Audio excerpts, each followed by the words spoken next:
की छोरी ऐसे बल खाए, मारो तन मन में बिजुरिया लगाए। मत मारो मत मारो मत मारो ऐसे भर के पिचकारी मोहे मत मारो।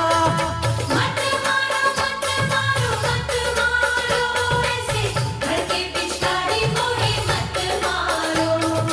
चोली भीगे साड़ी भीगे भीगे मोरा लहंगा, कैसे मैं दिखाऊं लहंगा है बड़ा महंगा।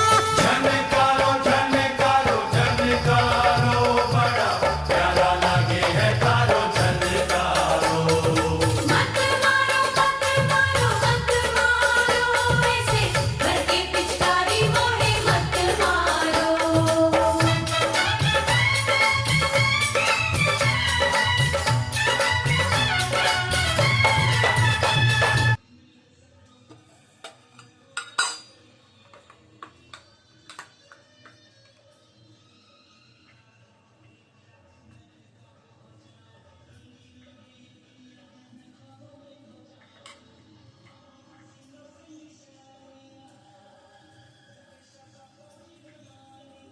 बंद कर दी।